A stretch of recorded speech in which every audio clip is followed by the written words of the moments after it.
Halo, Kak Vina. Hai Maya, apa kabar?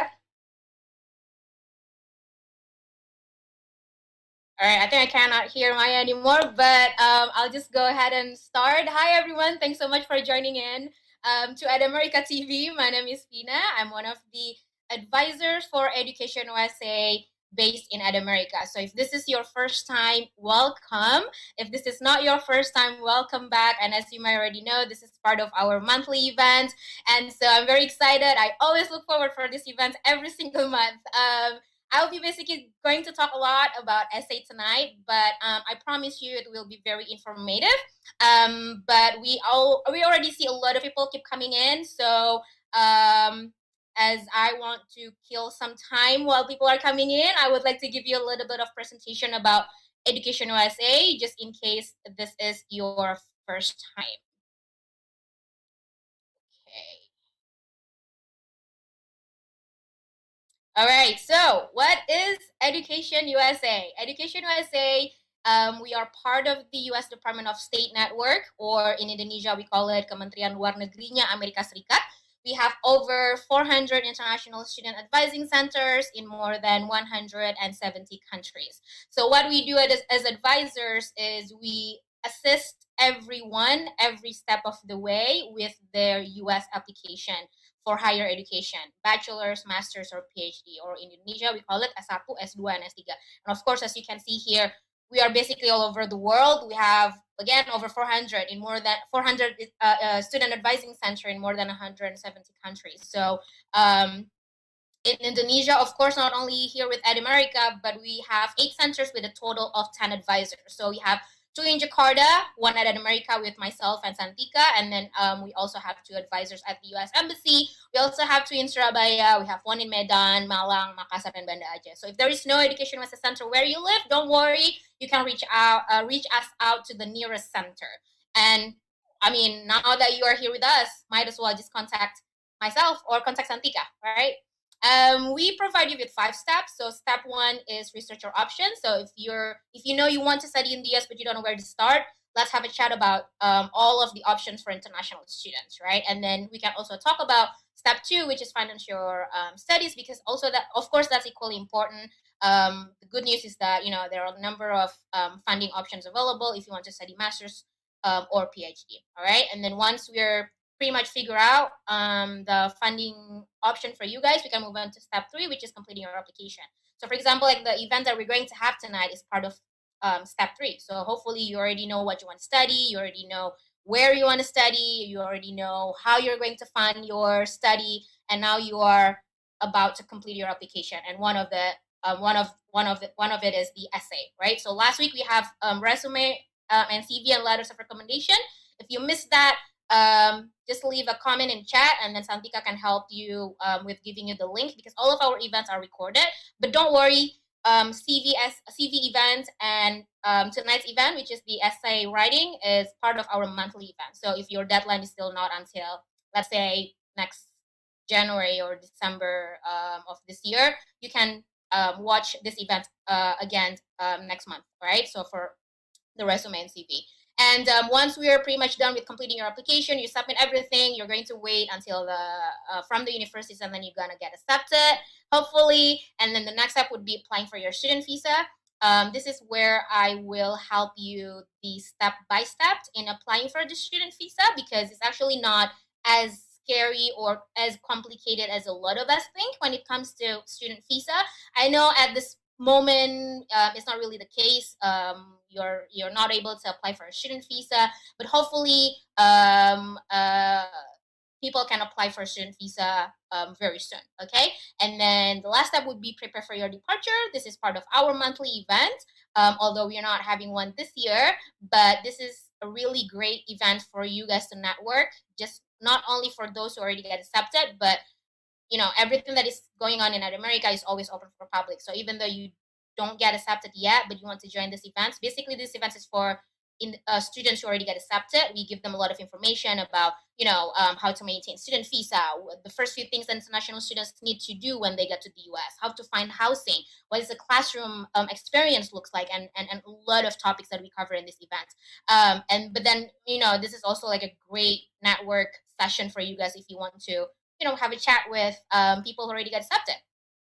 So meet with us, please. We urge you to contact us. Basically, we are here for you guys to study in the US. All of our services are free of charge. I know for some people, especially if this is your first time, it sounds too good to be true, but I guarantee you this is true because we are part of the, part of the USA department. So basically, we're going to help you with your application. So in EducationUSA EdAmerica, there are 2 advisors. My name is Vina and Santika, somewhere in Zoom. She will be very busy in the chat box trying to engage with you guys. But we are available every day for a one-on-one advising session via Zoom. So we are not able to meet with you in person yet, hopefully very soon. But at this point, we can meet with you via Zoom. So I leave you here the Zoom ID. I'm pretty sure Santika will provide you the Zoom ID as well in the chat box. And yeah, the good news is we are available every day. So if you're familiar with EdAmerica, we are never closed. And now with EducationUSA, it's still the same thing as well. We are never closed. We are always here for you guys. We are available 7 days a week from 1 until 9 p.m. All right. And then the advising system is first come, first serve. So feel free to just come in, and just as long as there is no one in the Zoom room doing an advising, you can definitely talk to one of us. But if there is an advising going on, one of us will send you a quick chat telling you that, hey, we are currently on a session, feel free to wait. And sometimes I would give you some, an approximate on how long the session will be. Okay. But if you don't feel like you want to just go ahead and see us via Zoom, you can email us first if you want to, introduce yourself and everything like that. This is our email center, jakarta.atamerica@educationusa.org. So my next few slides, I'll go over real quick, but basically I want to let you know our upcoming events. Tomorrow, if you have not registered for this event, especially if you want to continue your PhD, we're going to talk with great speakers that we have here. We have one current PhD student at Duke, so we're going to connect with her from North Carolina in the US, and then the rest are in Indonesia, but they all have interesting stories. So for example, Satria here, he just graduated master's with Fulbright, and then now he's going to start right away with his PhD. Is it possible?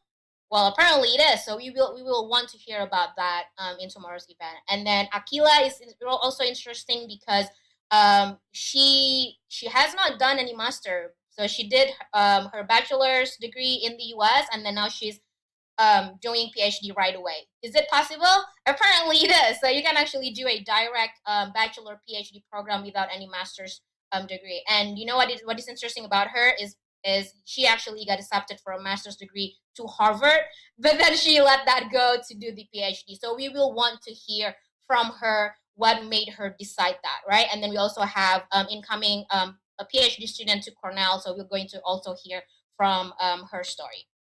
And then next week we're going to have no presentation. This is basically just discussion session, AMA with EducationUSA America advisors, aka myself and Santika. So if you have any questions regarding literally anything about studying in the US, maybe you want to, follow up questions about essays tonight, or you want to ask about resume, you want to ask about scholarship, maybe the good score for GRE or GMAT if you want to apply for certain universities, maybe some scholarship opportunities for you. We're going to talk a lot about studying in the US in this event. All right, so it's going to be next week on Tuesday at 6:30. And then we're going to close August by having this very informative session as well, where we're going to talk about everything that you need to know about standardized tests. So we're going to focus on TOEFL, IBT, and IELTS. Maybe you guys are still, deciding, I don't know if I should take TOEFL or IELTS. And then we're also going to talk about GRE and GMAT, the type of programs that do not need GRE. Can I apply to the US without GRE? Well, technically, yes, you can. But if you happen to going to apply to US universities with a GRE, you will definitely want to hear about this event. All right. In September, another great, we already have another great number of great sessions. So on September 3rd, we're going to talk, we have a chat with this another amazing speakers. They are all incoming students to Harvard, University of Michigan, Duke, and Columbia in a variety of programs, but it's still related, MPP, MPA, MPAID, MIDP, and we're going to talk more about like this type of program. So if you're interested in this program, definitely this is for you. But if you also just want to kind of learn from them about their application process, even though you're not planning to apply to this program, why not? Just join this event as well, and let's hear it from them. All right.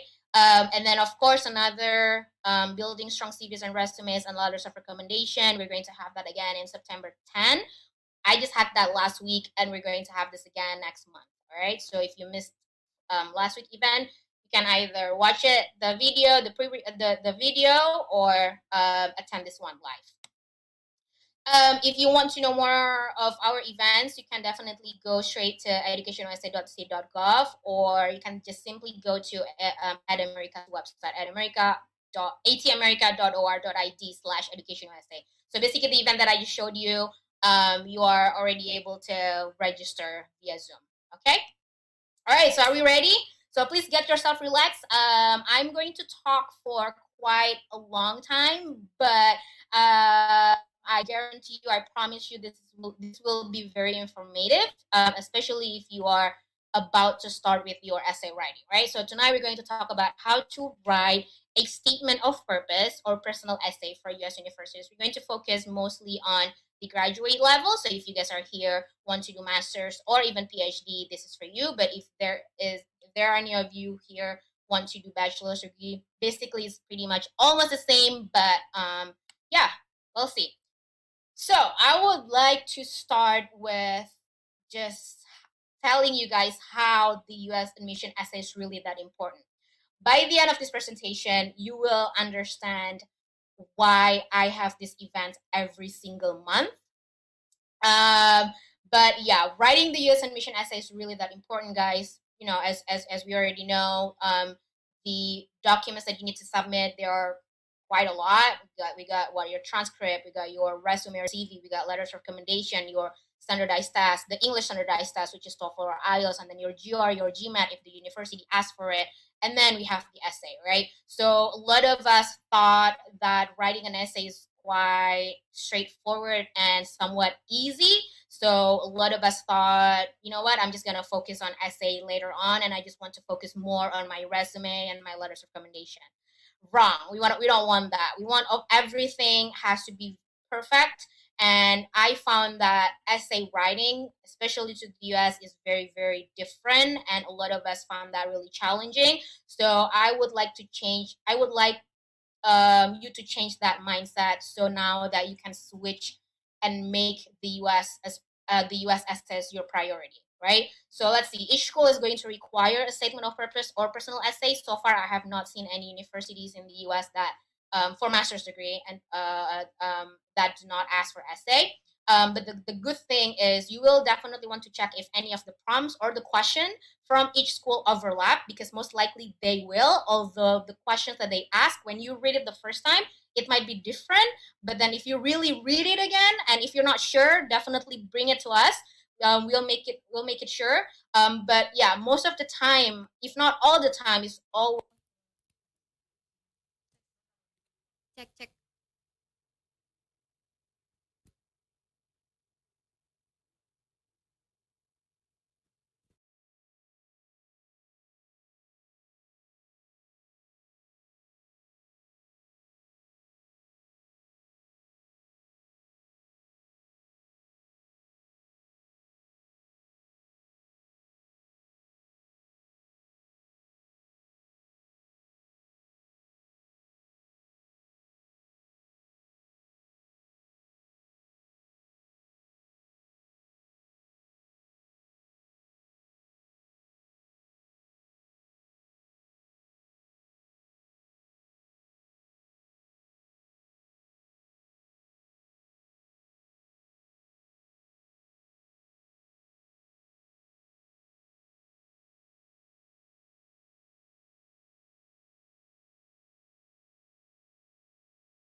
When you say that, I will know that you are also applying to European countries. That's totally okay. But a lot of us thought essay is essay. Wherever you are applying to is basically the same essay.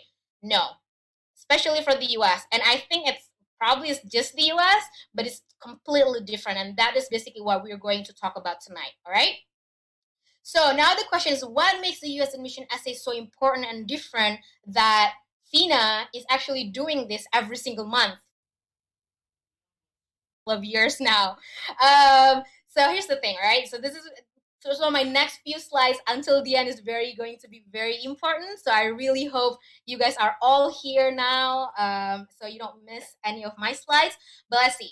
Writing the US admission essay, it's very challenging for us because that, again, we already think that, oh, it's very easy. It's basically just talking about myself, but no, right? Writing the admission essay can be challenging because it is not as simple as writing your autobiography. So what do I mean by autobiography? Basically, a lot of us talk about, my name is Fina. I graduated from University of with this GPA. I currently work for Education USA in America. I've been doing this advising. I advise a number of students, and this is what I have been doing, yada, yada, yada. Probably that's what you have right now with your essay. If you have that, I'm sorry, guys, but I'm going to give you a big X because that's definitely not what the US essay is actually looking for.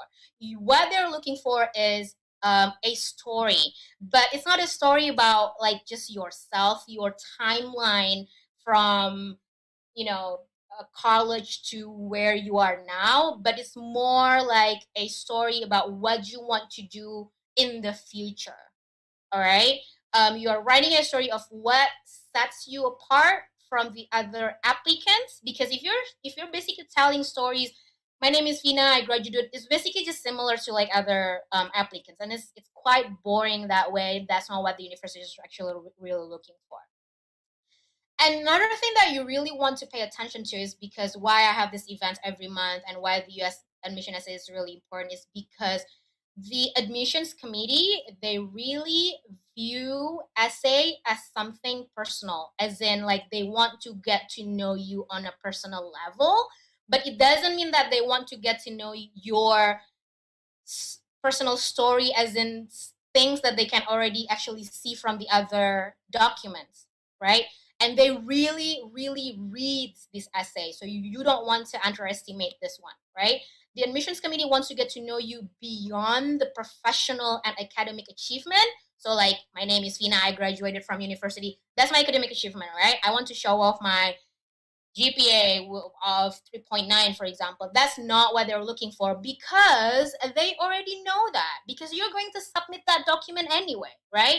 And then the part when I'm saying I'm currently working for, with EducationUSA at America, they can see that on my resume, right? So this is what makes the US is really different than other countries. It's because every document that they ask, they want to learn new information. They don't want to read information that they can already find it on other documents. Okay? So the essay, if you really think about it, the essay is the only document apart from the other document like your transcript, your GRE, your GMAT, or your TOEFL and everything, where you can do that, where you can actually tell the reader, tell the admissions committee, look, I want to apply to your campus because I'm going to do this. That's the only document where you can do that, right? That's why this essay is really important. So now the thing is, like, a lot of us thought that, again, essay is all about my timeline life or my timeline story, right? By now, you know that it is not the case at all. Instead, you will want to talk about what you want to do in the future, your purpose. You're making a statement of your purpose in the future, not in the past. Okay, so it is all about fit because most applicants have good grades and scores, and this is really interesting because this is also what a lot of us think when it comes to applying everywhere, like in Indonesia or even like abroad. A lot of us thought that just as long as I get good grades, just as long as I get good scores on my GRE or my TOEFL or everything else, I'm pretty much good to go. But I'm telling you guys right now that it is not always the case. I actually have a number of advisees where they have, almost perfect GPA, their GRE score, especially the quants, almost perfect score, but then they still don't get accepted, right? So a good essay or story will make a huge difference. The keyword here is holistic. I don't really see this anywhere else outside the United States. I see, like, for example, everywhere else outside the US. When it comes to essay, it's just like what is like in Indonesia we call formalitas aja, yeah. So it's basically they just want to, basically it's like you're writing a story out of your resume, but instead of like a resume, you're making it into like a, like you know, like a narrative story, right? And I would say the U.S. is definitely the only country that, again, it's not what they're looking for. They're looking for a good story of what you want to do in the future. So by now you understand why essay is really important. You can brag about it to your friend probably who is not watching this event, so that you can tell, you know what, like now I know that when it comes to essay writing to the US, we are not going to write about you know, out of my CV, right? So now let's talk about the essay itself. So there are a number of different types of questions that the university asks. So the interesting thing about U.S. universities is they are very decentralized. The graduate studies, the graduate departments. So you will definitely want to check the individual school of what are they looking for in the essay, right? It's fairly to say now that they actually have a lot of different type of questions. They have what just the general one, statement of purpose, that consists of normally no more than 2 pages. This is not double space, but it will give you about 500 to 1,000 words. Basically talking about yourself. I know I told you guys earlier that no, you don't talk about yourself, but I'll explain to you about that on my next few slides. But again, your professional goals and why this specific program and why this specific university, right? And then there are a number of universities where they usually will ask you a more focused questions. So they divide the essay into, let's say, 3 different type of essays with 3 different questions, and in each questions it will be no more than 250 words, so it will be no more than 500 words. So if you already know what the university that you want to go to, probably by now you already know the type of questions that the university are asking. If you want to share with us, please do that in the chat box. The type of questions probably that the university that you're going to apply are asking. And the last type of questions, I call it unique questions. It's not necessarily like you writing an essay, but it can be. But then sometimes they will, you know, play around with, you know, they give you like one short question, and then they say answer it no more than, I don't know, like 100 characters or something like that. So like a very straightforward questions, and we see this a lot for the MBA programs. But what we are covering tonight is the normal statement of purpose, which is the 1 to 2 pages of an essay.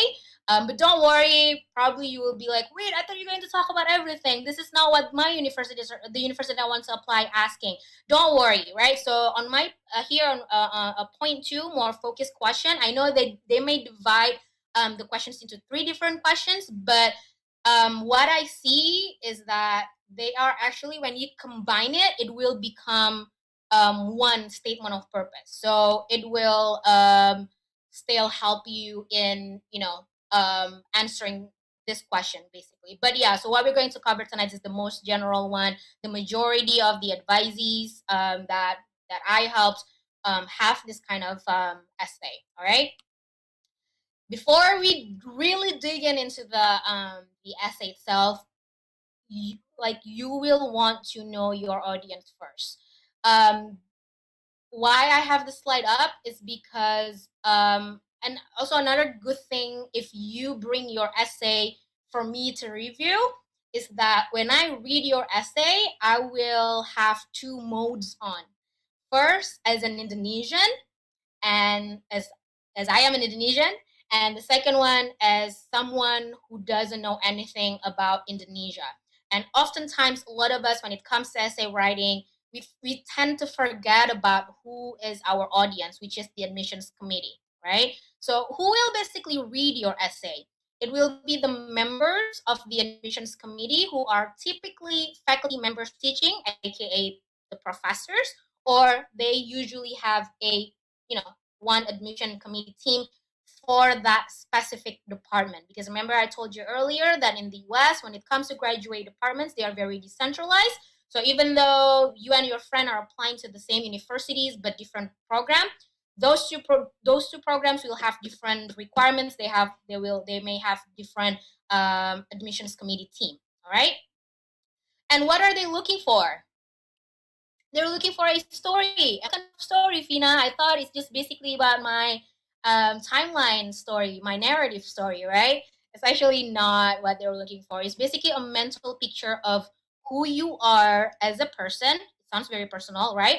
As it relates to your fit for undergraduate, if you're applying for undergraduate, fit for graduate or professional school for your future profession if you are applying for master's degree or PhD. Okay.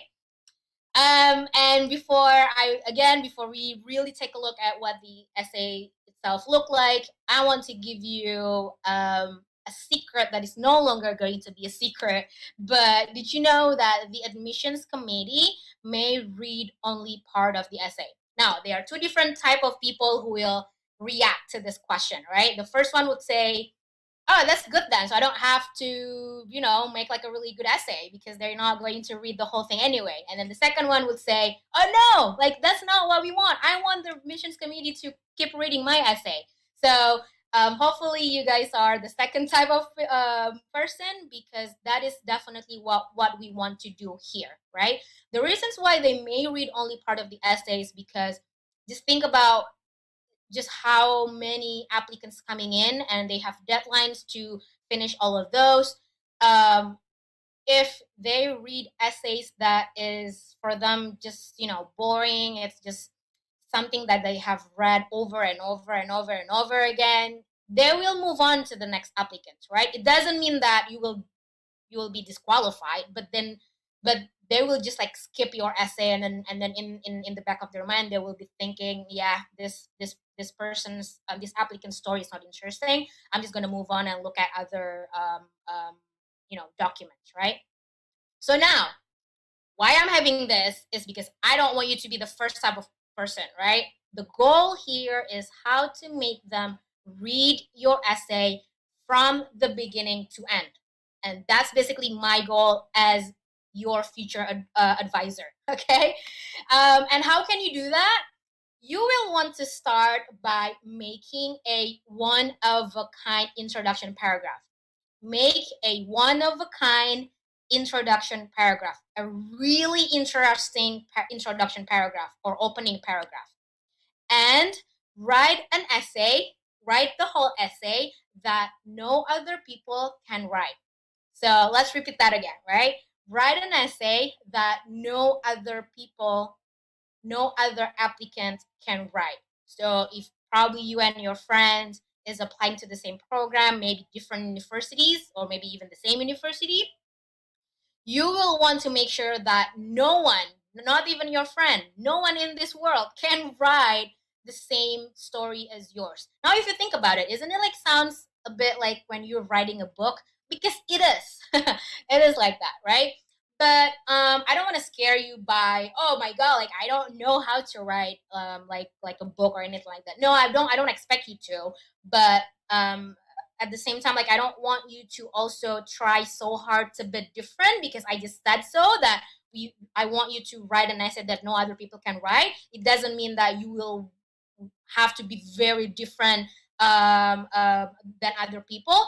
But trust me, just be genuine and original, right? And one way to do it is by doing advising with us, because sometimes when you share your story with me or with Santika, you will actually have that type of foundation of story of what you want to do in the future without you really actually realizing it, right? Because if you go back to my first slide when I told you about the 5 steps that we have, step 1, which is research your options, is when we're going to sitting down, not in person but via Zoom, and I will ask you a lot of questions.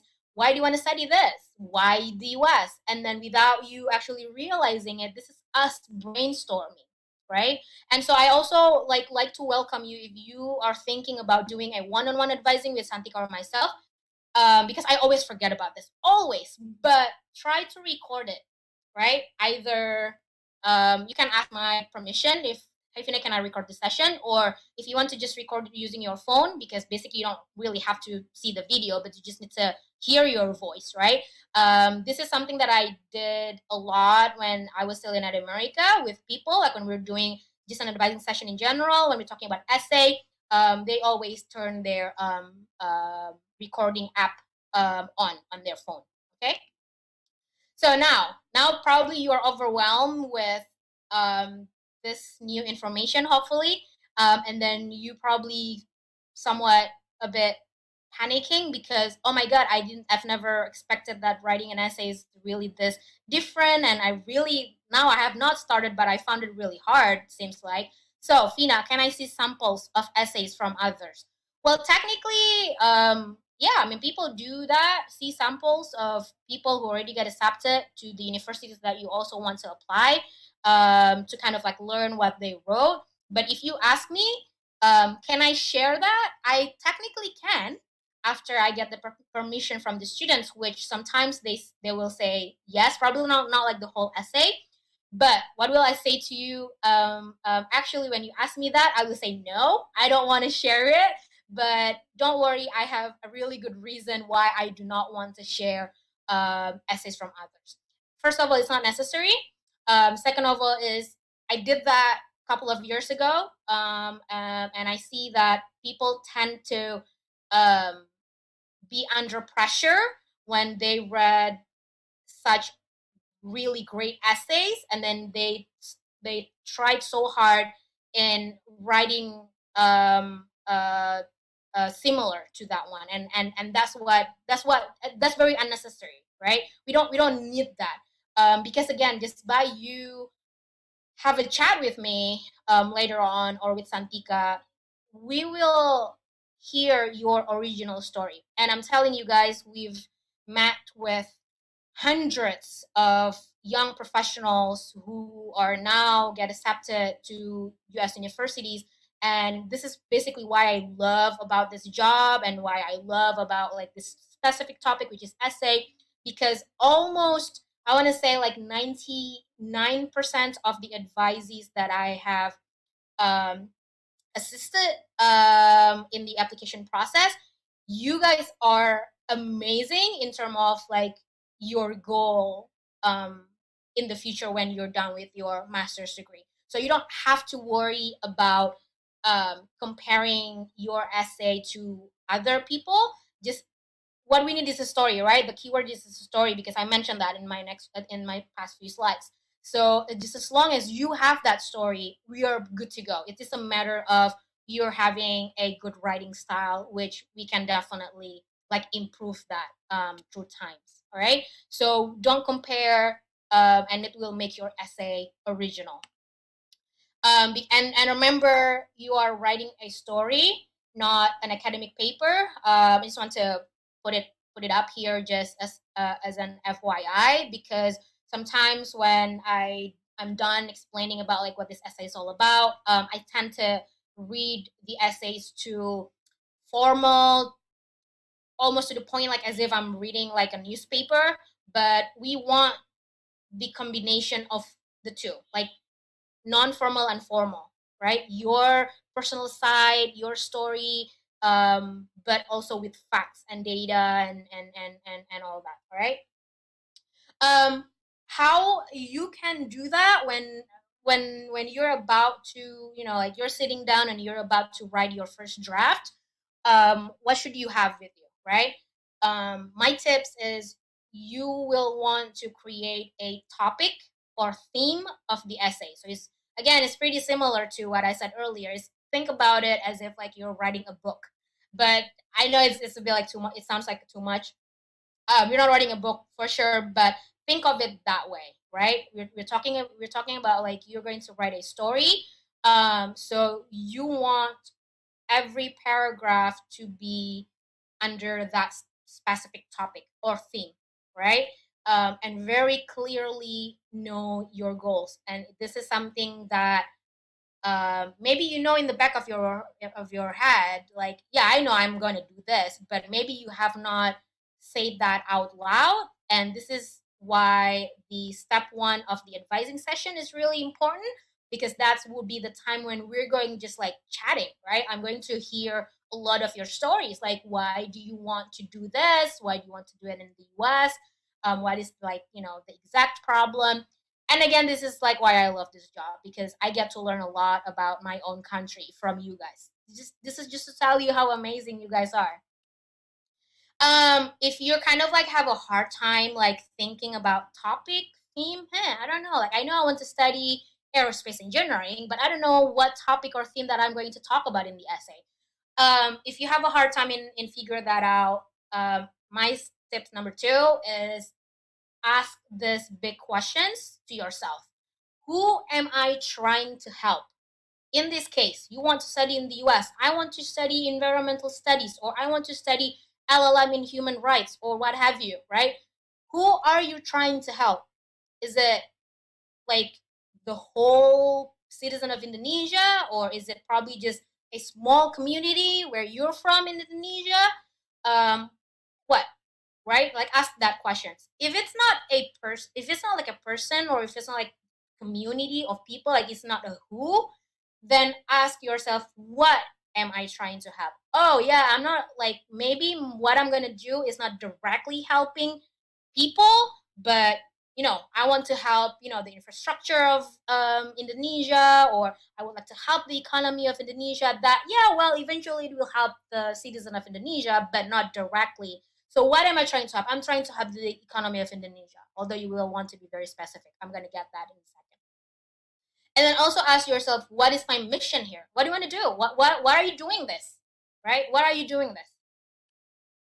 And that will be your topic. So start thinking that questions if you have not done so, especially if your draft is the draft where you're not going to use it anymore, because that's basically your timeline narrative story. You want to put that away, and then you will want to create a new draft, right? So this is it. This is the time for you to, after this event, to like really think about, okay, I'm going to write this and that and this and that. That would be our topic, okay? So the larger the scale of the problem that you want to focus on your essay, and it doesn't have to be always a problem, it can also be an idea, right? The larger the scale of the problem or idea that you would like to focus on in the future, that you're going to eventually put it in the essay. So the larger, as in like the whole country, for example, the better, right? I've seen one of my advisees who is working for ASEAN, and basically his goal is, yes, start with Indonesia, but then he wants to go larger, covering the ASEAN countries, which is amazing, right? But most of my advisees also focus on probably fixing Jakarta's problem. There are a lot of problems that we have in Jakarta, right? And then you will want to try to find out what that is that you specifically want to do. Now, there are 2 ways of writing a memorable introduction paragraph. So after this, you will want to sit down first and think about the topic and the theme, right? After that, you're going to start writing your introduction paragraph, which I have on my slide that says you will want to write a one of a kind introduction paragraph, and that your essay, no other applicants will be able to write the same story, the same content as what you're going to write. So there are 2 ways of writing a memorable introduction paragraph. The first one is a personal story about yourself. So this is going back to my first few slides when I'm saying to you that, no, you're not talking about your narrative timeline story, right? But there's actually another way to write about yourself. It doesn't have to be about, my name is Fina, I graduated from university, blah, blah, blah, blah. Now I'm working with EducationUSA at America. But there are actually a lot about myself, a lot about yourself that you can actually put on the essay, right? But the thing is, only if you believe, only if you think that this story about yourself will make you stand out and set you apart from other applicants. Sometimes when I'm saying this, a number of advisors are coming to me and they say, I don't have like a good personal story because I think gue biasa-biasa aja, kayak I'm just like nobody's, I'm just like everyone. I don't have like, you know, interesting story about myself. And that's okay. That's totally okay. I put this up because after meeting with a lot of Indonesians, a lot of young professionals, there are actually a lot of you guys who have really amazing story about yourselves. So, for example, like my favorite is when I got to read essays from people from the eastern part of Indonesia, because that alone is already different, you know, because, you know, like there are already a lot of us, too many of us from Jawa, you know, but I don't get to see, or I don't get to hear a lot of amazing stories from our fellow Indonesians from the eastern part of Indonesia. Which, by the way, if there is any of you watching this from the eastern part of Indonesia, wherever you are, although now you're in Jakarta, but you're actually from the eastern part, please shout out, say hi to us in the chat box. But yeah, I love reading that story, and I would urge them to actually start their essay with something personal to their community, to their wherever they're from, right? But then again, here the thing is, you want to write something about yourself that makes you stand out and sets you apart from other applicants. So maybe you have unusual experience that not a lot of us, or not a lot of people that you know, experience, right? For example, I have one advisee who would talk about how she is very privileged to live in Jakarta, but geographically speaking, like the location of where she lives, she gets to actually play around with people from, I hate using the word slum, but you know, the word in Indonesia is kampung, you know. But yeah, so she's talking about like how she gets to know better how the economic disparity between like the poor and the rich and all that. And so she puts that in the essay, right? Because that's not something that we actually hear often. Or maybe you are a member of an underrepresented population, or the list goes on, right? I'm going to give you an example of what a personal approach introduction paragraph looks like. So let's read it together. The passing of my mother and grandmother from breast cancer when I was 15 years old opened my eyes to a new perspective on life. I became intensely interested in scientific research with aspirations to better understand and possibly find a cure for cancer. I don't know about you guys, but if I get to read this essay, do I want to keep reading the next story? I would say yes. What are the odds that this person's story will be duplicated by some other applicants from the same academic cycle? I would say zero. I would say this might be the only stories presented by this person.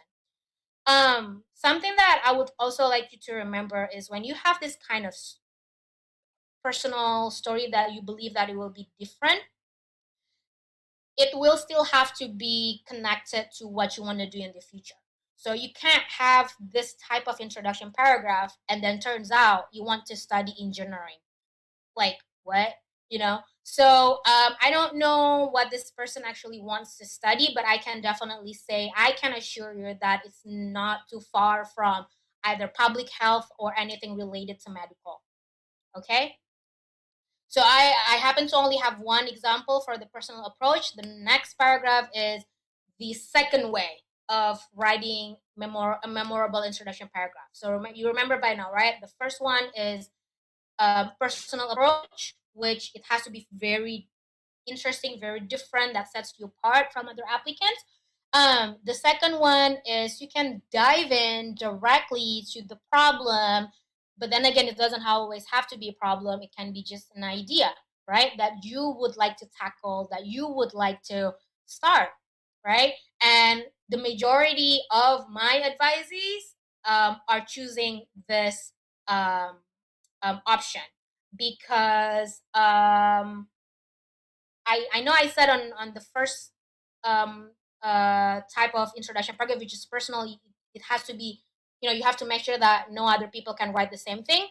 Well, I mean, this applies to this as well. Basically, on your essay, you don't want other people to actually able to write the same thing. But I always tell my advisees that because there are a lot of interesting things with our country here in Indonesia.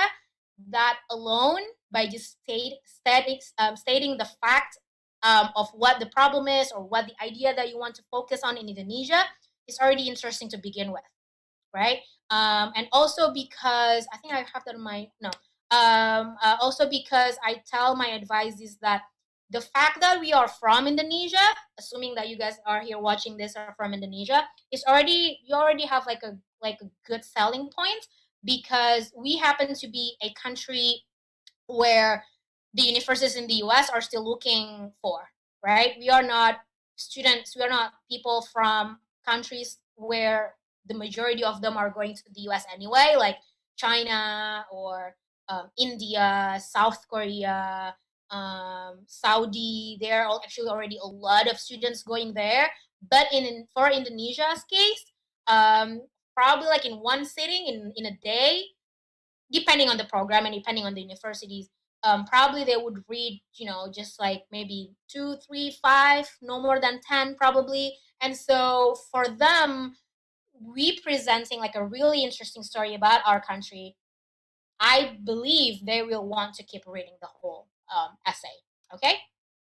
So on my next slide, basically I'm going to give you some of the examples of this type of introduction paragraph that I took from some of my advisees who are already successfully got accepted to US universities, right? So the first one is Indonesia, an emerging economy country, is predicted to be one of the top 5 largest economies in the world by 2050, according to PwC report. Interesting story, right? Assuming the person doesn't know anything about Indonesia, and then it's saying that, oh, it's an emerging economy country, but then by 2050, it is predicted that it will be, the top 5 largest economies. Okay, I want to know what's up with this country, right? And then the person keeps saying, continues with, Indonesia also shows success in cutting the poverty rate of its total population to an amount of under 10%. Okay, that's interesting. It's a good thing towards this country, right? But then this writer, this student's going down with, however, the World Bank claims that socio-economic inequality in Indonesia is widening, eventuating in the situation where the result of its economic growth has only been enjoyed by the richest 20% of its society. There is a problem. So this is a topic, right? So we can already tell by this introduction paragraph that this person is going to fix this socio-economic inequality because it is widening.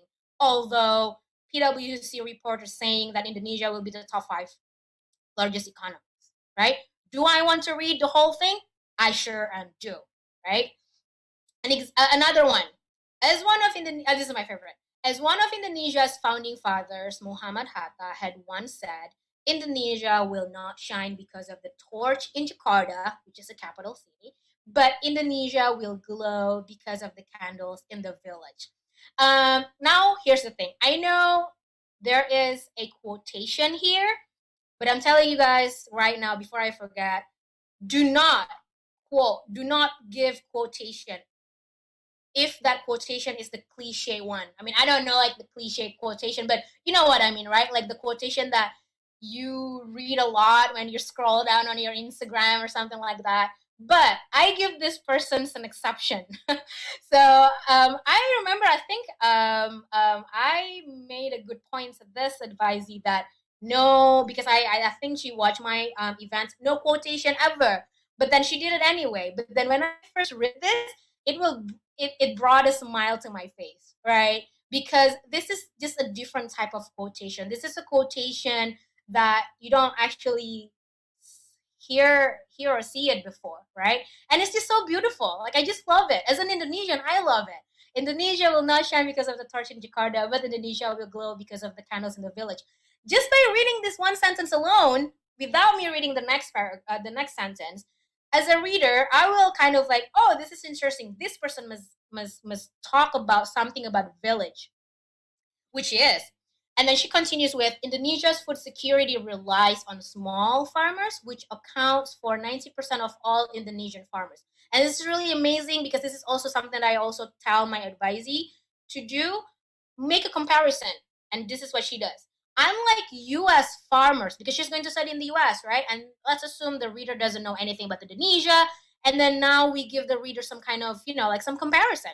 Unlike US farmers who averagely owns 169 hectares per farmers, Indonesian farmers only hold less than 1 hectares averagely. I mean, the whole introduction paragraph is so interesting. Like, I really want to put everything here, but I would like to just to give you a better idea of what a really good introduction paragraph looks like, right? This is kind of like a teaser, right? Do you want to read like the whole thing? I mean, I really do want to read the whole thing, but this is it. This is the reason. This is what you want to try to write on your paragraph. Makes the reader, or makes myself when I get to read your essay, to keep reading your essay, all right? And then this is the last one, yeah. This is the last one. It has been almost 2 years since the president of the Republic of Indonesia, okay, this is like a serious thing, right, officially launched Making Indonesia 4.0, a roadmap planned by the government to reach the goal of being in the top 10 world's most economically developed countries by 2030.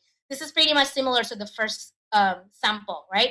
Talking about like, oh, look, Indonesia is going great because we have this Making Indonesia 4.0. We're going to be top 10 world's most economically developed countries by 2030. But then this person drops the bomb by saying, unfortunately, there is still a deficiency of data specialists in Indonesia. This is a teaser, but can you guess what this person will talk about? It's pretty clear, right? This person will talk about the fact that there is a deficiency of data specialists in Indonesia, and this person is talking about like giving data, giving good reasons on why that is the case, what is the government has been doing. Because if we really see this, it's kind of like ironic, the fact that Indonesia is going with its Industry 4.0, but there's a problem. We have actually a deficiency in data specialists. So what's up with that? So do I want to read it? Do you think an American would want to continue reading this? Absolutely, right? So those are basically only 3 samples, but I think that's like a really important samples that hopefully by now you get a better idea of, yeah, I know what I'm going to write. Maybe you don't know exactly what, but you get the idea, right? If you don't still get the idea, let me know and I'll try to explain it again during the Q&A. So remember, assume the reader knows nothing about the topic you write about in the essay. So when you're talking about like this situation in Indonesia, maybe you want to throw some location like Bandung or Jawa Barat or whatever. They won't know what that is. They don't know where that is. So then you will want to kind of like elaborate what is Bekasi? Oh, Bekasi, like outskirt of Jakarta or something like that, right? So give a glimpse about Indonesia and a teaser, which I already give it to you for these 3 samples, 4 actually, before explaining more in depth in the next paragraphs, right? This is how you can attract the reader to keep reading, because we don't want the whole detail in one paragraph, because usually they may stop after introduction paragraph. So if your introduction paragraph is, my name is Rina, I graduated from university, blah, blah, blah, they will be like, oh my God, this is so boring. I know you are Fina. I know you graduated from this university because I read it in your resume. I know you are currently working for EducationUSA at America because you clearly have it in your resume. But if you give this kind of stories, they won't know. They don't know. This is going to be the first time they read about it. And the fact that you will be the person who will fix that problem, that's the whole point of this essay. Right? So you also want to be very specific. We don't want to throw out sentences like, I want to help the economy of Indonesia, and I'll be the one who is doing that. But it's in the why and how. You don't want to just say that, but you want to say why and how exactly you're going to help the economies. There are so many ways you can help the economies of Indonesia. Which specific um, um, thing that you want to focus on fixing the economy of our country, right? Again, like I mentioned earlier, I usually tell my advisees do a comparison when you write the essay, because I think it's always interesting, because just assume that the reader doesn't know a lot about Indonesia, but then like those countries that you would hear when you watch movies, they usually mention Hong Kong, China, India, Singapore, what else? South Korea, but never about Indonesia. Although yes, I would probably see like some movies mentioning like Jakarta, which I always like get excited about. But let's assume that the reader won't know a lot about our country, and we want to show that off in the essay by doing this comparison with other countries that they might know, right? So I have some advisors who would do some comparison with neighboring countries like Singapore, or like the Philippines, or like Thailand, stuff like that. Even better if you can actually do a comparison with the United States. That's amazing, which oftentimes is always the case, because look, Indonesia is the fourth largest populous country in the world, just after the United States. Not a lot of people actually know that. They know China, India, and the US, but not a lot of people actually realize that we actually come as number four. So in terms of like the like the number of people, and we are also democratic country, there are actually a lot of similarities with the US. So if you can do that, that would be amazing. At this point, remember, the goal is to wow the reader, which I was wowed when I read those samples that I showed you earlier, and make them keep reading the next paragraph. That's like the whole point. That's the whole goal of why you're going to write this essay. Because then at the end of the day, when they really love your essay, your chance of getting it is very big, right? So it also makes the last sentence of your first paragraph very important. All right. Keep in mind when writing the essay. So basically, I am done talking about introduction paragraph, and I actually did that for like 40 minutes alone, talking about like the introduction paragraphs and what the universities are looking for, and so on. Now I'm going to be very quickly just go to like the body paragraphs, which you won't have any problem doing that once you are having great introduction paragraph, right? So keep in mind when writing the essay, and these are basically something that I already covered. Do not write a narrative story out of your CV. I mentioned that. We don't want that anymore, right? You want to create a theme or topic of what it is that you want to talk about in your essay, right? Because everything on your essay, from one paragraph to the other, is going to be different thing, but then still under the same topic, okay? There is already a selling point in the fact that we are from Indonesia, but I'm pretty sure wherever you guys are from, there must be an interesting story that you can also put on the essay as well. You want to create a story. You are not writing an academic paper, so all paragraphs have to be connected. Okay? Don't write something too general. We don't want to say something too cliche, too general, but think of every sentence that you're going to write. Ask yourself, so what? Why am I writing this? Why am I telling the reader this? I want to help the economy of Indonesia. Why? How? So we don't want to just like stop in saying I want to have the economy. I want to have the economy of Indonesia, but we want to be very detailed on how and why are you going to do that. You have to be an expert in that topic for sure, right? Because this is going to be read by the admissions committee from that specific department. So they are the expert of that field, but then they may not know anything about the situation here in Indonesia. So you will be the one um, who's explaining that. So you have to do your research on that, and this is something that a lot of my advisee, a lot of times I would say my advisees to do first, like probably like the first draft that they show it to me, it is still too general, and then I will tell them that, and then I would ask them to, like just check it, on some articles or some data about this specific topic, because we want to provide this number or something like that. Demonstrate a passion for the chosen topics. I mean, this is very obvious as well, but this might be a challenging thing if you're coming from having that type of narrative draft to something like talking about what you want to do in the future.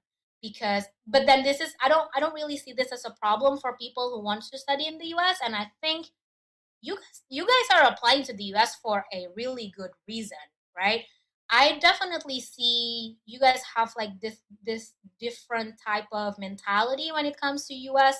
When it comes to applying to the US, I would have, like in a year, when I would like sit down and help around, I don't know, let's say 50 people, 50 advisees, I would say probably just like one or two that somewhat no clue why do you want to study masters in the US. Only two.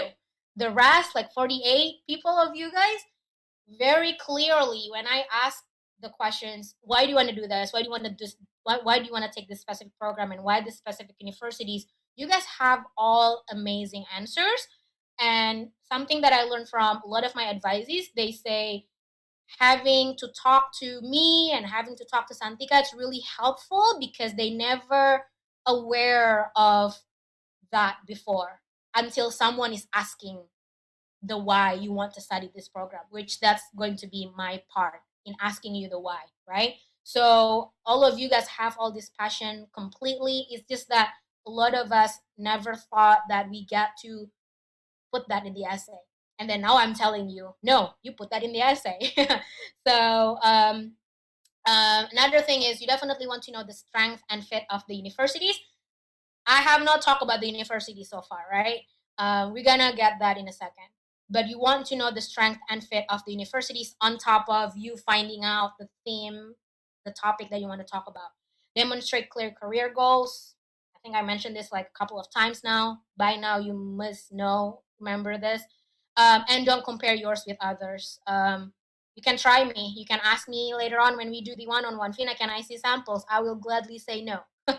Because trust me, just by having you watching this session, and then consult your essay with us, you will have like a really interesting essay. So questions to ask yourself when writing statement of purpose. This is something that I kind of like also covered, but probably I think we have some like new information here. Why do you want to do what you want to do? Like when is the aha moment that you're like sitting down and really tell yourself, you know what, I'm gonna continue master's degree specifically in the US. When did that happen, and how that happened, right? That's also another thing for you to kind of like figure out, like the problem, right? What is, if any, the issue you would like to address? So maybe you are currently working in one company or in one government agencies, and then you realize there is a gap in specific fields. So for example, like we see from the previous, like the samples, like, oh, we got deficiency in data specialists. And this is not a good thing, because Indonesia, like our president is already like making have this making Indonesia 4.0. So we need to make that happen. But then we have a problem. We have a deficiency in data specialists. So that's going to be the issue that you would like to address, right? Any relevant research internship work prior to your proposed study. I know I mentioned that you don't want to put anything that is in your resume to your essay, except if, so for example, like how in Indonesia, when you're doing bachelor's degree, the majority of us have to do thesis, right? So you did research and everything. If that is like a continuous research, your thesis is something that you want to continue doing a research on, then yeah, I mean, that's totally fine if you want to mention that in your essay, right? Only if it's relevant. How do the program and university you choose over another help you address the issue? This is the part when you really want to talk about the university itself. Why that specific university? Because the admissions committee, I'm telling you guys right now, they really need to be convinced by you that you've done your research, that their universities is definitely the right one for you, right? But then at the same time, we don't want to say to them that, oh, I choose your university because it's located in, I don't know, like in Manhattan, for example, or your university is ranked number one. Boring. Like for them, they already know that, oh yeah, of course my university is number one. You don't have to tell me that. But if you tell them like, oh, because you have this state of the art type of lab that no other universities have, or because you have this one specific professors teaching this specific courses that no other campus has, or you have this specific internship program where I will be able to go abroad and really like learn hands-on. The list goes on, right? And this is going to be your part to do the research about about the universities that you want to apply. Again, this is something that I don't really see people have a hard time with. Almost all the advisors that I got a chance to work with, they really do research about the university itself. Okay. And like definitely also think about why should they select you over another candidate, right? Like why it has to be you and not other person from other countries or something like that. Or maybe like, why should I select you over another candidate from Indonesia? You have competitor now, so why should I select you? I only have like one seat left. Why should I select you over this person? And that can be reflected on your essay. This is why essay is really important. What goals or purpose you would like to achieve after the program? That's going to be your conclusion paragraph, but then you can also definitely put that into in the teaser, in the introduction paragraph, right? Like what is like your overall goal of all this? Okay. Now, writing the body and conclusion paragraphs. Again, like I said earlier, once you have a really strong introduction paragraph, writing the rest is very easy. You will just need to do more research when it comes to writing about the universities. But what happens in the second and third and fourth and fifth and sixth paragraphs is that after you're done with your memorable introduction paragraph, you're going to continue that teaser, right? You want to demonstrate, like continue talking about like the problem, giving like some numbers again, and explaining why that is the case. So for example, like the one that about like farms, like is it always like that in Indonesia? Is the problem has been addressed for a long time, or is it like a new problem? Like what is going on, like, right? Like, so then you want to talk about that in the next paragraph.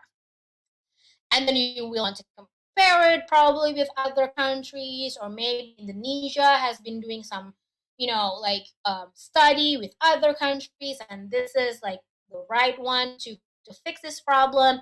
And then you will continue to the next paragraph, which everything about the universities, basically by saying, so look, this is the problem, or this is my idea, this is my innovation, or what have you, and this is why I need to study in your campus, because da da da da da da, that you will want to elaborate and persuade the admissions committee that you really read about that specific program.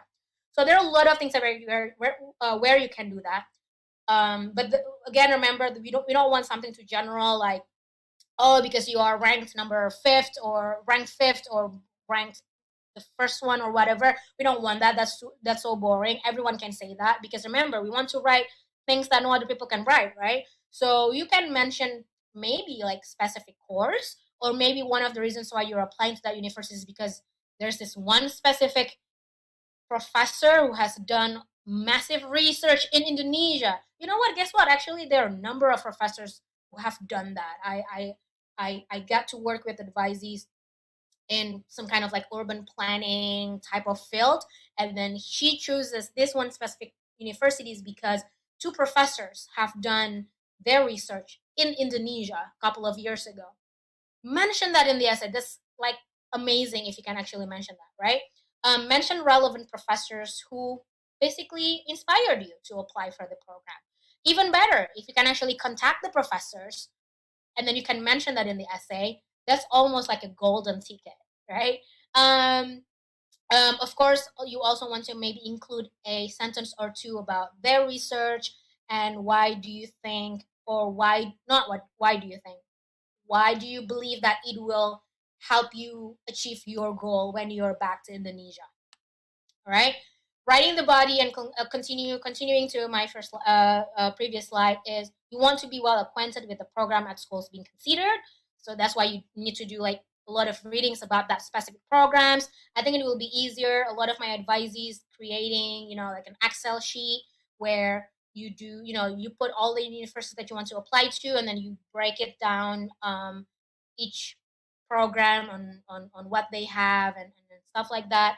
So basically, you want to know the strength and fit of the institutions to what you want to do when you're back, right? So I think this is really interesting because this is not about you trying to fit yourself to the university, because I think that's what a lot of us do, because I want to fit myself to this university because this university is, like, when I'm back it will be super cool, right? You don't want that, but you want to be a very selfish person in a good way, meaning that you will want to make sure that the universities that you're going to apply have all the things that you need when you are back, right? Demonstrate clear career. I don't know like how many times I mentioned this. I think like 5, 6 times. But yeah, think about like what are they for you and Indonesia. Refer to specific aspects of the program that matches your interests, of course. What attracts you to the program? when you're when you've done your research, why that specific university, you will know this, right?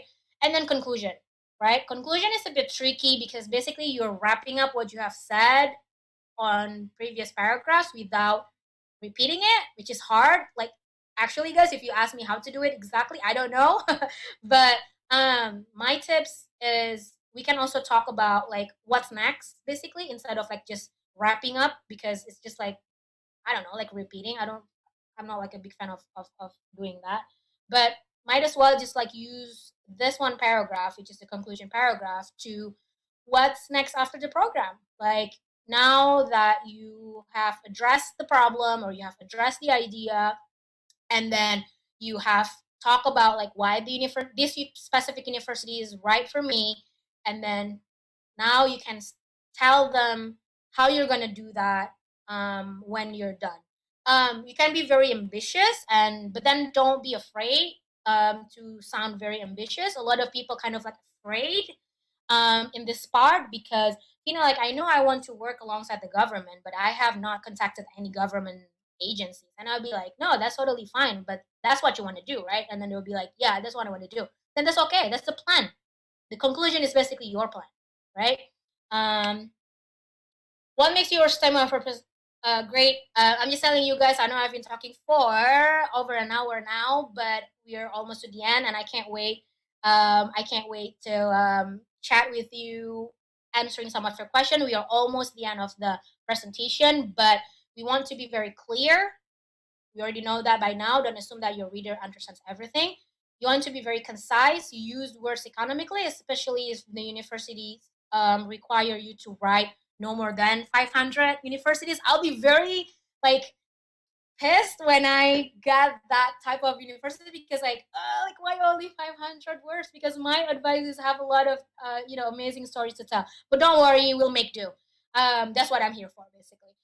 Well written, it has to be very organized. It has to be relevant from one paragraph to another, because we're writing a story, and once you have your theme and topic, you won't have any problem. Set you apart from other applicants. This is basically just repeating what I said. It has to speak to your audience, which is the admissions committee, and you want to establish your voice, by being the expert of that specific situation. But then, of course, you want to also be honest, and then but also at the same time, you don't want to overinflate your achievements, but also don't underestimate your potential.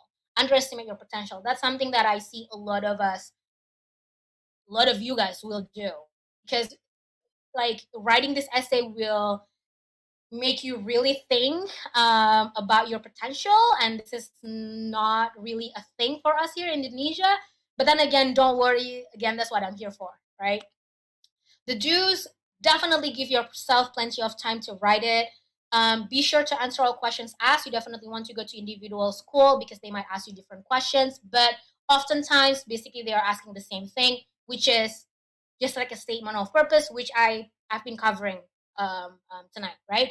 Come up with a theme to maintain consistency and a good story. So hopefully, after this event, maybe tonight or maybe tomorrow or next day, you can think about, okay, this is going to be my topic. If you have a hard time with that, take your time, right? Maybe you can rewatch this session again, and so that you get, like a fresh mind or something like that. Begin with an attention grabbing lead. By now you are going to be the expert on this, so if you have your friend who is not watching this, you can tell them that introduction paragraph when it comes to US essay writing is a must, right? Articulate a clear, realistic purpose. That's obvious. Use concrete examples of life, academic, and professional experiences to distinguish yourself because you want to be very different than the other applicant. Ignore negatives and focus on your strength. I would like to elaborate this a little bit because oftentimes the type of essays that I have read is something, like I mentioned earlier, right? Like Indonesia is, there's like a lot of things that we can fix with our country, but then sometimes we tend to talk about it in a negative way. And I totally get what you mean, because maybe that's the fact, but there are actually some ways not to sound negative. And yeah, don't worry about that. I'll definitely help you with that, but definitely ignore negatives and focus on your strength, or focus on the strength that this country will have or can have. Form conclusion that explain the value and meaning of your experience, your future goals. What is like your dream exactly, right? What is your dream? Keep reading your introduction paragraph. It's a good teaser. But then what is your dream, right? And then you put that in the conclusion. The don'ts: number one is grammatical errors. That's for sure. I have not mentioned any grammatical errors pretty much for the last 1 hour, and I'm telling you guys now, no grammatical errors. The thing is, I am not going to check your grammatical errors if you have any, right? You need to have an English native speaker or English native speakers to check on the grammar, right? Unfortunately, I'm 100% Indonesian. English is not my first language. So what I do and what Santika does is we help you with the structure, which what this event tonight is about. We help you create the best structure there is when it comes to essay. But if you have grammatical errors and a lot of that in your essay, it will defeat the whole thing. And vice versa.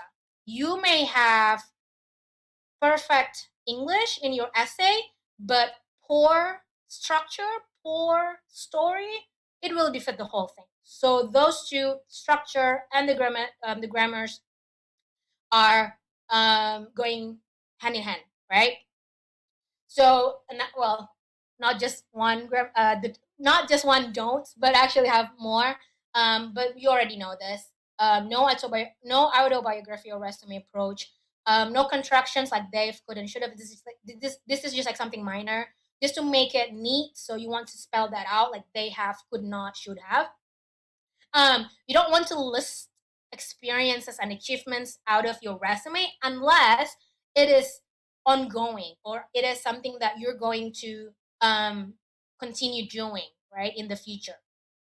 We don't want something cliches. I have always wanted to be, I don't know, or I have always wanted to make Indonesia the better country or something like that. We don't want that, but we want like why and how, and like how are you going to do that and stuff like that, right?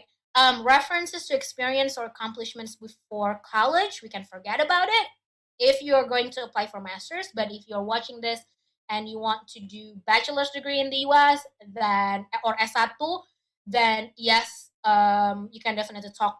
Of course, obviously, you're going to talk about like your high school life, or stories before college. And no controversial or highly unconventional topics like religions and politics, unless these are the specific topic that you're going to take in the US. All right.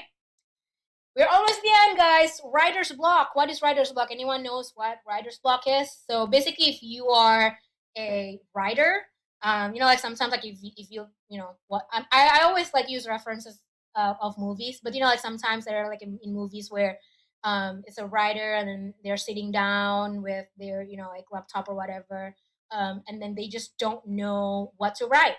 That's what writer's block is. Like you just have your ideas completely blank. And can that happen to you guys? Absolutely. Right? Um, and you are allowed to have writer's block if your deadline is still December onward. Like December, January, February. If your deadline is still in that range of time, yeah, you are allowed to have writer's block. But if your deadline is in September coming up, or maybe like in October, you don't have any writer's block. You're not allowed to have writer's block because, and this is like why I always say, you know, um, prepare very early, right? But when you have writer's block, these are some of the tips that I have for you guys. Just start writing down your thoughts in Bahasa, but then don't give your draft to me in Bahasa, because when I put this up, um, some people started coming in and then, this is my draft and it's all in Bahasa. I just can't write it. I just can't read it that way because I already get used to in reading everything in English. So please make it in English, obviously, when you want to discuss it with me or with Santika. But right now, if you have like writer's block, feel free to do it in Bahasa because it's actually hard writing in English, especially when English is not our native language, right? Write as long as possible, especially if the universities require you to only write like 500 words. Forget about that. Like, trust me, forget about it. Just write as long as possible, and then we discuss it later together, one on one, right? Ask others who know you well to help you brainstorm, like your colleagues, your friends, your professors, or what have you. And then you can also, but then the thing is, when you discuss this with someone that you really know, for example, like your BFF, and then you'll be like, you know what, like I've worked this essay for like the past couple of months. Please give me your honest opinion, and maybe like me as this person's friend will feel bad. Like when I read it, it's actually I don't understand like the thing that this person is actually writing, and I will feel bad if I say, this is actually not really that good. So then I will tend to probably just like lie by saying, "Oh no, this is actually really good." That's sometimes what can happen when you ask someone who really knows you well. So if that happens, you, uh, the other tips is ask strangers for an honest opinion. Technically, I will be your strangers, right? For those of you who are watching this for the first time, I mean, I don't know you, but then at the same time, this is what I'm here for, right? So, of course, if the essay still needs more work, I will tell that in front of you because I don't want you to have like false hope or something like that, right? So I will be very honest, but then at the same time, will help you with that. So it's a win-win situation. And record yourself speaking about the topic or your thoughts. Oftentimes, again, it happens when we are doing one-on-one advising. But if you are the type of person who like to do self-talk, like I would do that sometimes, especially since this pandemic, then you will want to try do that. Like really, when you record it and you really say it out loud, for some people, that will really help. Okay. In summary, start early, at least 2 years before the program starts. I know if you are here planning to apply for 2021, which the deadline is coming up, it's already late, but is it still possible? It depends, but maybe. And yes, I can't really say if it's possible unless I get to talk to you and hear your story and check your English as well. How is your English writing style and stuff like that, right? But normally 2 years before the program starts. Do not write about your biography out of your CV, guys. So I don't want to see any of that anymore. When you decide to discuss your essay with me, but you talk about your vision, everything in the future, right? Talk about your professional goals and what you would like to achieve in the next 3 to 5 years after the program. And then if this is going to be your first draft, you can also start ask the big questions. What or who am I trying to help? What is my goal in the future that requires me to study all the way in the US, right? Think about that. And then, of course, write, rewrite, and rewrite your essay. I have advisees that have been coming back and forth for more than 20 times. Like, it's real. I'm not making this up. I got advisees who came only 2 times. So it really depends. But when I tell you, and maybe sometimes you will get the idea that I'm giving you a hard time because I keep saying not quite, and then the next session, not quite, and the next session, not quite. I'm not giving you a hard time, trust me, but I just want the best for your essay. But then again, I'm not just like, not quite, not quite, not quite, and then you just do your own thing. But I will say not quite because instead of saying this, you will want to say this. So I'm not just like giving you like score or grading your essay, but at the same time, I'm helping you as well. Okay. So get EducationUSA America advisors, which there are actually only two of us, Santika and myself. EducationUSA America advisors, we are ready to review and give feedback of your essays. But remember, we don't check your grammar. We assist you on the structure of the essay. We do not review scholarship essays. We have got a couple of people coming in and, hey, Fina, this is my essay for LPDP, or this is my essay for Fulbright. For LPDP, 100% no. For Fulbright, case by case. I will give you like a disclaimer mentioning that I'm not exactly sure what Fulbright is looking for, but the way I will look at your Fulbright essay will be the same as if I'm reading your essay for the university, right? My schedules for essay reviews. So basically, like, we are available every day from 1 until 9, but we split the shift. So Santika will be available from 1 until 5 every single day, and then I will do the rest from 5 until 9. So again, the advising session is first come first serve. So even though you're saying, Fina, I'll be in Zoom on Friday at 7:30, go ahead. I mean, if there is no one, we can definitely have a chat. If not, then you will have to be in line. So for example, like, when was it? Last Monday or Sunday, I have 4 advisees back to back, and then they have to wait for like hours, because again, it's first come first serve. And when I do an advising, I will focus on you. So even though I have 3 people waiting, I'm not gonna make myself in a hurry, but I will prioritize you. Okay. Feel free to send the draft if you want directly to me. Again, essay writing is definitely my favorite. My email here. Hopefully you can see it. If not, then Santika will leave it, and then Santika's email as well. We don't do offline review. Can I do that? I can. Do I want to do that? I know I don't want to do that. Right? Like, I don't want. Like, I want you to be present when I review your essay.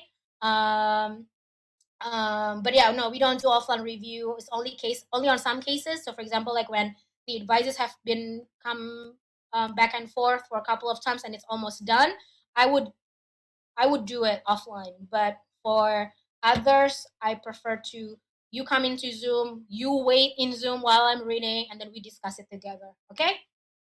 All right. I'm going to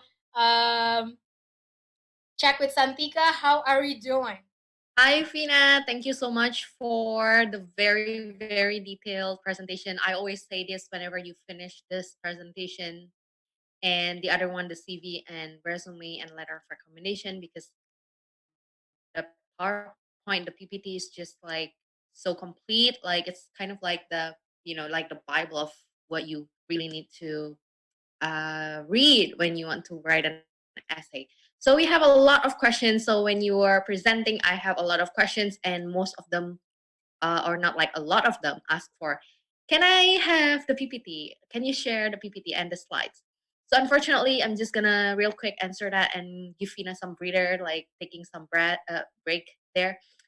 We don't share the PPT, we don't share the slide, but you can always rewatch this in YouTube. Our YouTube is youtube.com/at America. So AT America, double A at the back. And you can rewatch this as much as you want.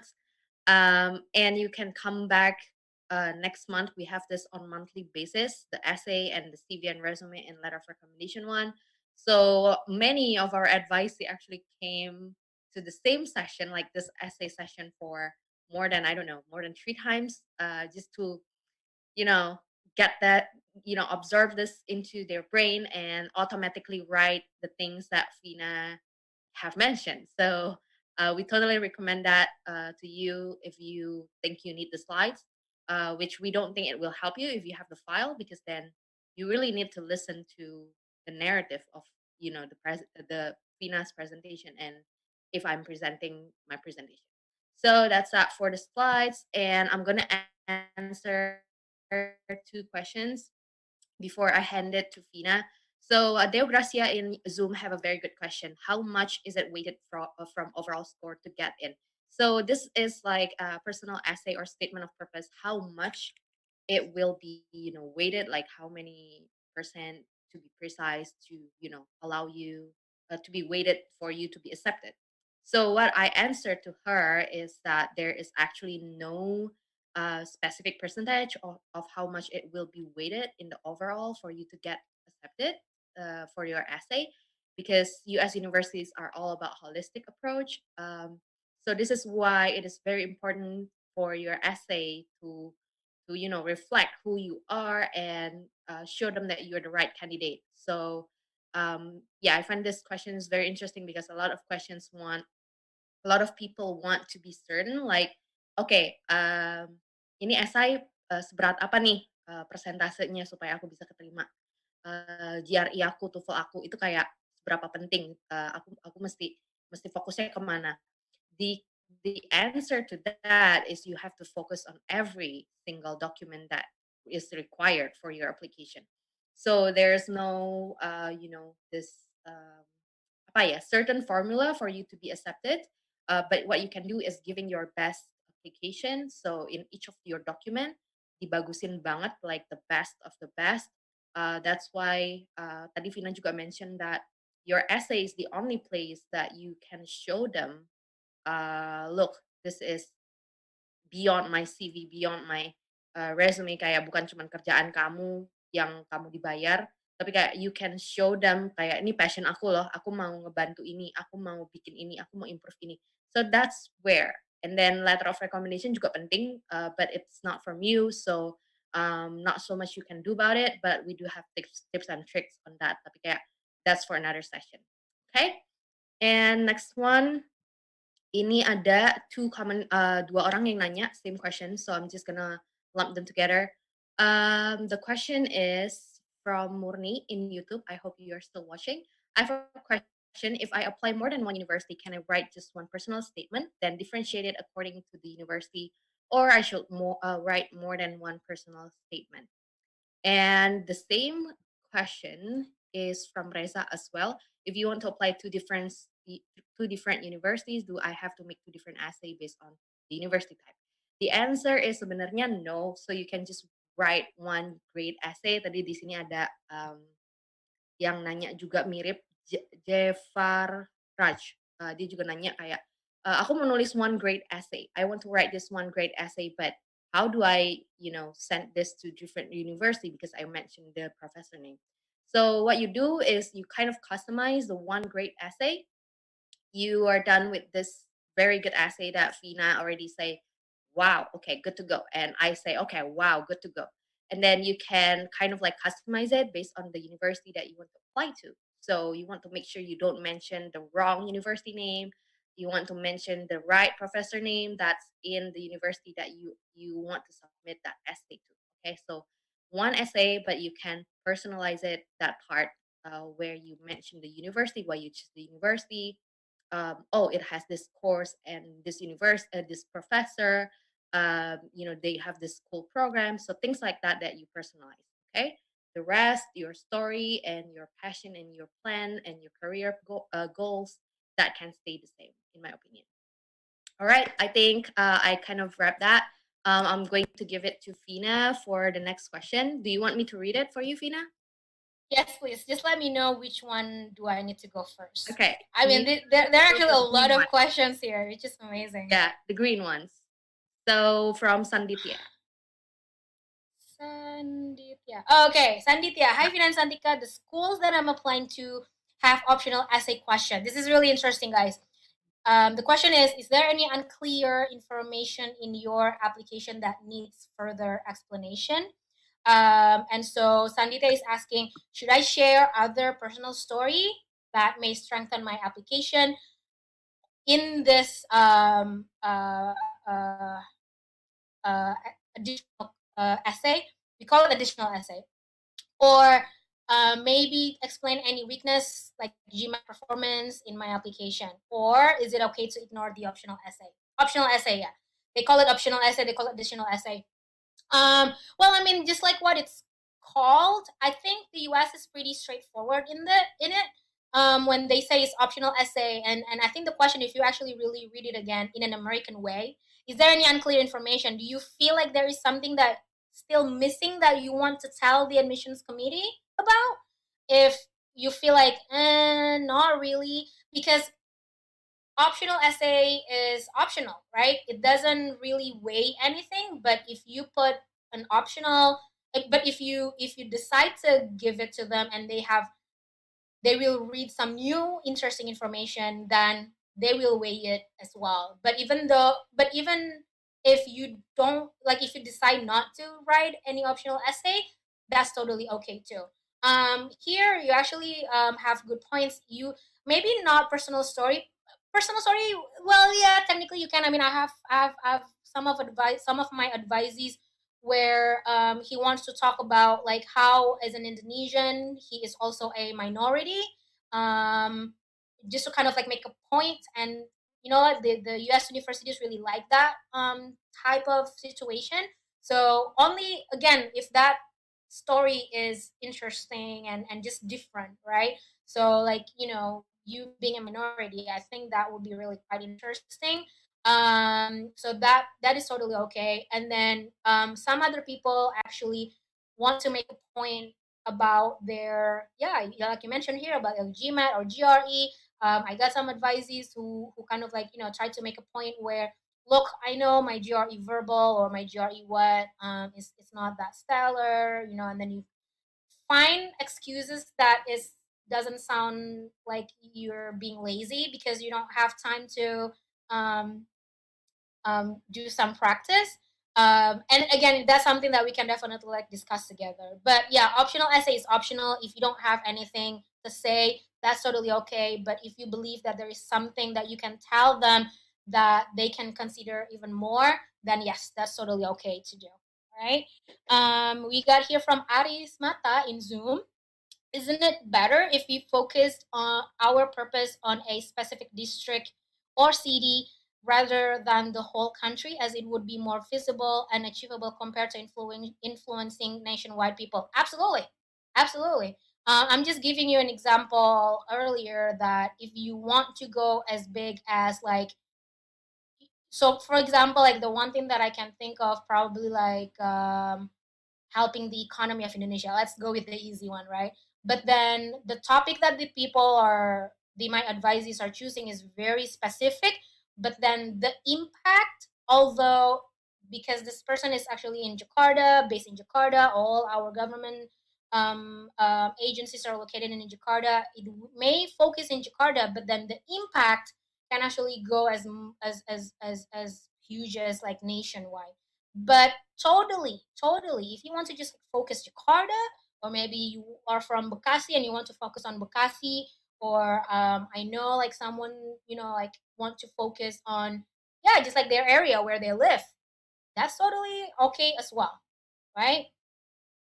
It's a win-win situation, so you don't have to really worry about whether or not you want to like which one to focus. Just kind of like, I mean, and you should know it by now, right? Like the next 3 to 5 years after you graduate, what are you gonna do?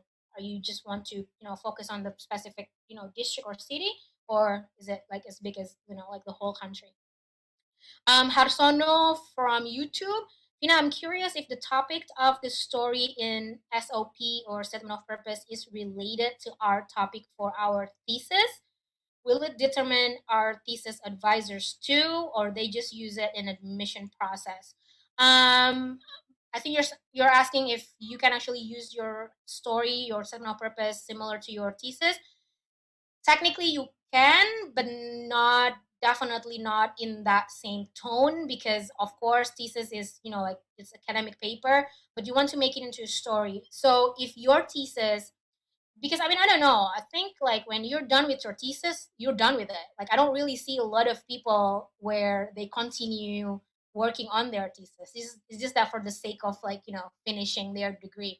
But I would know some people who would continue their thesis, put the thesis to use, which is, if this is the case for you, totally okay. You don't have to mention the thesis advisors. But yeah, no, just stick with what is it that you are actually trying to accomplish. All right. Let's see here from Paula Exact from Instagram. Can you give the example outline to write statement of purpose about agriculture or soil science? I'm about to apply in USA University, but I'm still confused how to start. I don't have any specific, like, way to write specific topic. I happen to really love reading everything about, like, agriculture. You know what? I actually love everything about, like, that is everything about Indonesia. But specifically agriculture, I really love it. We don't have like any specific, like, outline. Unless the universities have their own samples, but I don't really see that a lot. But basically, what I covered tonight is something that you can also, yeah, you can also write it in your essay, right? Um, and yeah, just reach out to me if you want me to elaborate even more. So yeah, I Um, mm, have a bit to add on that. Jadi, to be honest, Fina and I are not from the background of, kind of like a lot of advice he came to us, and they're in engineering, they're in agriculture, they are in very specific field of study. But even though we are not from the same background as your, field of study that you want to apply to, we do our best to read and understand it, because that's how you measure if your essay is, understandable for other people to read. So when you ask us on like what should I write about kind of like agriculture or kind of like engineering, to be completely honest, I won't really know because we are not the expert and you are the expert. So we really recommend you to maybe, come to this kind of event and ponder, what Fina have mentioned in the slides, like what do you want to help? Like who do you want to help? Maybe those kind of things can help you, write your topic. mhm. So yeah, that's my tips. Yeah. So there's Nuraini here. I know I will have to read like some questions, but I think Nuraini is asking a good question. I still don't understand with how general it is. Could you explain it by example? Yes, I can, because I just read one of the essays the other day. So this person wants to apply for an MBA, right? I don't know. Maybe this person is actually watching this session. Maybe not. But so this person is basically wants to do MBA because he wants, so that in the future all companies in Indonesia will able to adapt the technology aspect out of it, right? And then when I read it, and I asked him a lot of questions as someone who actually really want to learn about it, right? And I asked him like, wait, it's not the case now? And then he said, it's actually not really the case because Indonesia is not ready. And so it's kind of like similar to like the sample that I showed you guys about, like, the presidents of Indonesia is, ready with making Indonesia 4.0, but we have this apa kekurangan data specialist, apa data, I, I forgot. But so that's like, and then I will keep asking that question, like, why? How come we are apa kekurangan expert in this specific? So I asked this person the other day is the same question, like, how is it not the case? And then he said, um, he's talking about like very technology, like terms, tech words and stuff like that that I don't really understand. And I'll be like, yeah, okay, I don't understand, but you sound like really the expert of it. But then that's what you want to put in the essay, like really keep asking the why every single time you make a statement. So I want to make all companies in Indonesia to adapt all, implement all the technology. Why? Because currently we don't have the capacity in doing that. Why? Because whatever, right?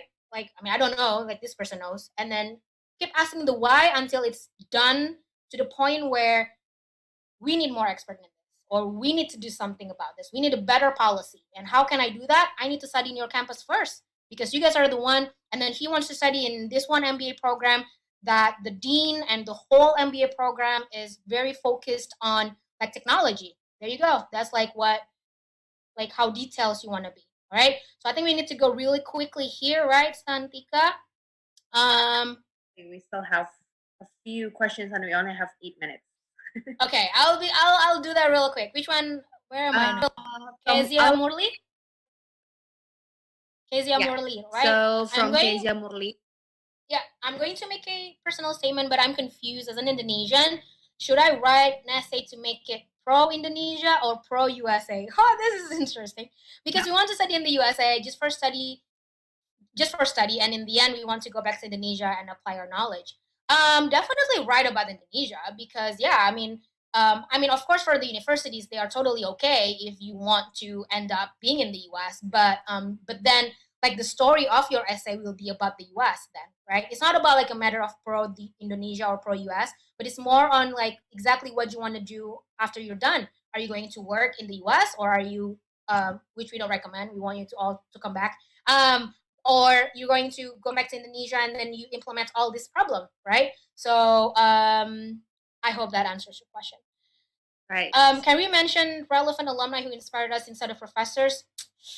A lot of MBA students do that. Oh, I mentioned, like I met alumni of class of from your campus. I don't know. I'm actually not really a big fan of it. Maybe if that alumni is like a public figure, and then now he or she is doing something for the country, yeah, I would say why not. I think I have one or two advices mention that. But yeah, it depends on like who are these alumni, not just some alumni who graduated last year and you know. From Gema in Facebook, what do you mean with a selling point if you are coming from Indonesia?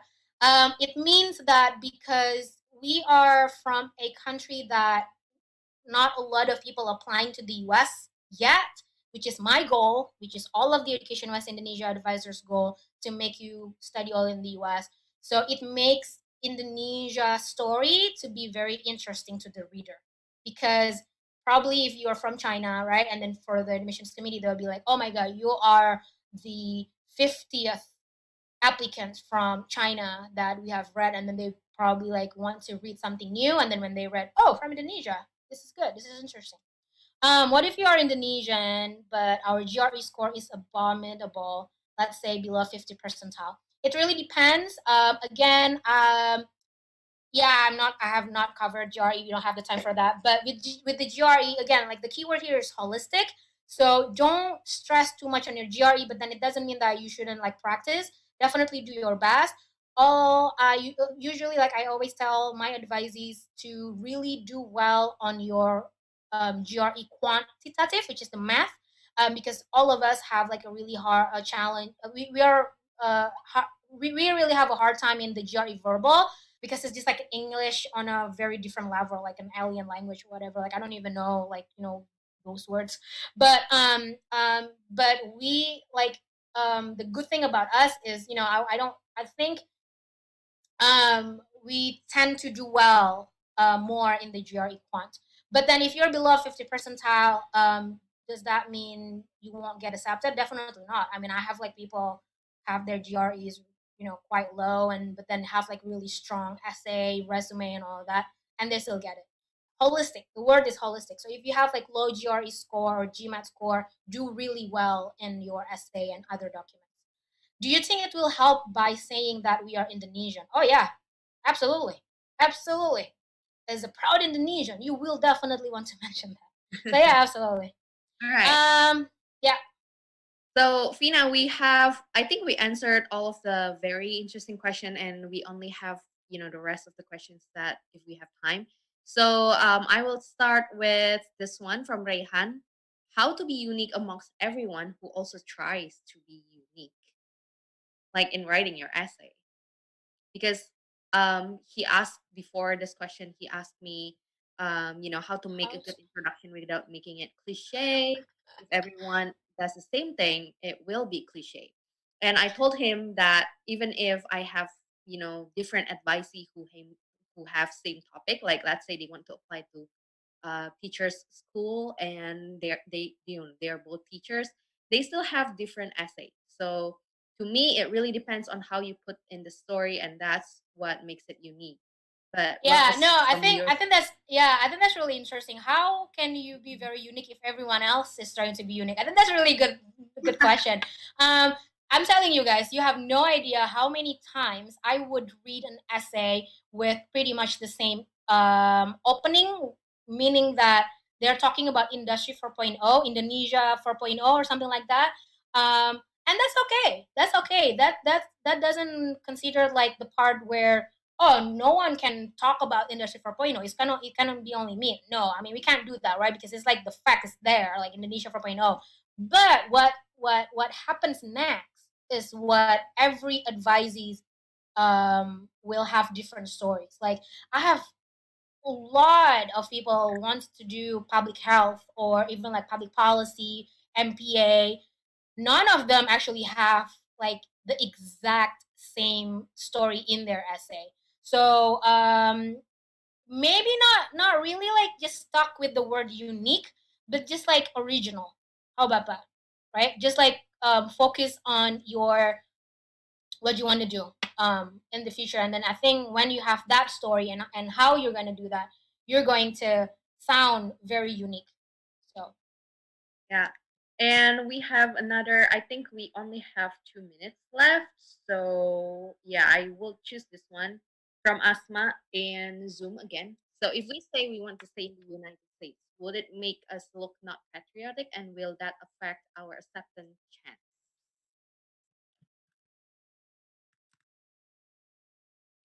the ones in the US wouldn't make us look not patriotic. Um, as you know what, so far I don't have any advisees where they are basically saying that they want to stay in the US. So I really need to hear your story first on why you want to do that. But at this point, just try to focus on doing something that you're gonna do it back home here in Indonesia, right? Mhm. Yeah, that totally makes sense. So, okay, do you want the last question, or we are going to give it back to the Admerica team? Let's do that one question, and then let's close it. So, this So is let's from in Zoom. How far should I go about my goals in my essay? How many years exactly, like a short term or long term, or both? I'll say both.